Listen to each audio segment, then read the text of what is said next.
Hello friends, welcome to Tamil Food Masala. இன்னைக்கு நம்ம சேனல்ல ஒரு சூப்பரான ரெசிபி பார்க்க போறோம். எப்பவுமே நம்ம சில்லி சிக்கன் 65 இது போல செஞ்சு சாப்பிட்டு ரொம்ப போர் அடிச்சிருக்கும்.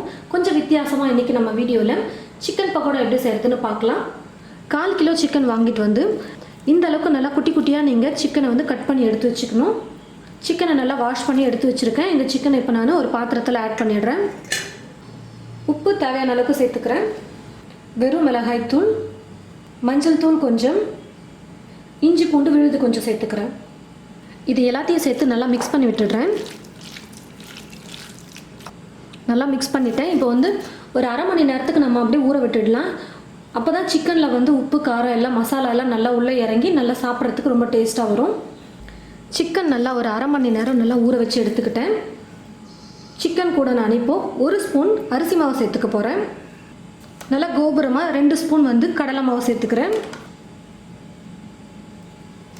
சின்னதாக ஒரு வெங்காயம் எடுத்து பொடியாக கட் பண்ணி வச்சுருக்கேன், அதையும் சேர்த்துடுறேன். ஒரு பச்சை மிளகா கட் பண்ணி வச்சுருக்கேன். கொஞ்சம் கருவேப்பிலை, பொடியாக கட் பண்ணி வச்சுருக்கிற கொத்தமல்லி வேணும்னா போட்டுக்கலாம், இல்லைனா வேணான்னா விட்டுடலாம். இப்போ இது எல்லாத்தையும் சேர்த்து நல்லா மிக்ஸ் பண்ணி விட்டுடணும். தண்ணியெல்லாம் எதுவும் சேர்க்க வேண்டாம், வெங்காயம் சிக்கனில் இருக்கிற தண்ணியே போதும். எப்போவுமே பகோடா செய்கிறதா இருந்தால் நம்ம கடலை மாவு வந்து கொஞ்சம் கம்மியாக தான் போடணும். அதிகமாக போட்டோம்னா போண்டா மாதிரி வரும். கடலை மாவு கம்மியாக போட்டு நம்ம செஞ்சோம்னா பகோடா மாதிரி நல்லா உதிராக நல்லா வரும். இப்படி எண்ணெயில் போட்டு எடுக்கிறதுக்கு நல்லா கரெக்டாக இருக்கும்.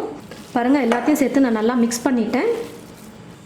கடாயில் எண்ணெய் ஊற்றி வச்சுட்டேன். எண்ணெயும் நல்லா சூடேறிடுச்சு. இப்போ நான் வந்து ஸ்டவ்வை வந்து மீடியம் ஃப்ளேமில் வச்சுக்கிறேன். மீடியம் ஃப்ளேமில் வச்சுட்டு நான் சிக்கன் போட்டுக்கிறேன்.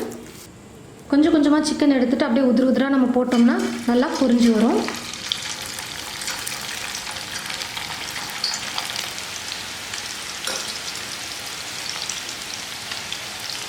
ஒரு 1 நிமிஷமாவது சிக்கனை போட்டதுக்கப்புறமா நம்ம திருப்பி போடணும். உடனே திருப்பினோம்னா மசாலாலாம் பிரிஞ்சு வந்துடும். மீடியம் ஃப்ளேம்லேயே வச்சு குக் பண்ணோம்னா மேலேயும் கலர் வந்து கொஞ்சம் லேட்டாக வரும், உள்ளேயும் சிக்கன் வந்து நல்லா வெந்து வரும்.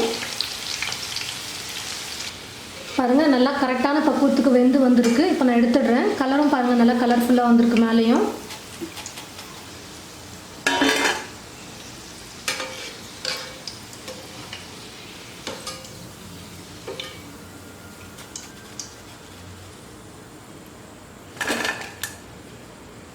சிக்கன் பகோடா ரொம்ப சூப்பராக ரெடி பண்ணிட்டோம். 1/4 கிலோ சிக்கன் தான் நான் எடுத்தேன், அதுக்கு எவ்வளோ வந்திருக்கு பாருங்கள். நல்லா சூப்பராக உள்ளே நல்லா வெந்து நல்லா கிறிஸ்பியாக இருக்குது. மேலெல்லாம் பாருங்கள், ரொம்ப சூப்பராக இருக்குது. டேஸ்ட்டும் நல்லா சூப்பராக வந்திருக்கு. எப்போவும் நம்ம வீட்டில் சிக்கன் 65 இது போல் செஞ்சு சாப்பிட்றதுக்கு பதிலாக கொஞ்சம் வித்தியாசமாக இனி நம்ம வீட்டில் சிக்கன் பகோடாவும் ட்ரை பண்ணி பார்க்கலாம். எல்லாருக்குமே ரொம்பவே கண்டிப்பாக பிடிக்கும். அந்த அளவுக்கு டேஸ்ட் வந்து நல்லா சூப்பராக இருக்கும். நீங்களும் உங்களுடைய வீட்டில் சிக்கன் பகோடா ட்ரை பண்ணி பாருங்கள். ட்ரை பண்ணி பார்த்துட்டு எப்படி இருக்குன்னு மறக்காமல் கமெண்ட் பாக்ஸில் வந்து கமெண்ட் பண்ணுங்கள். இந்த சிக்கன் பகோடா வீடியோவை மற்றவங்களுக்கும் ஷேர் பண்ணுங்கள். தேங்க்யூ.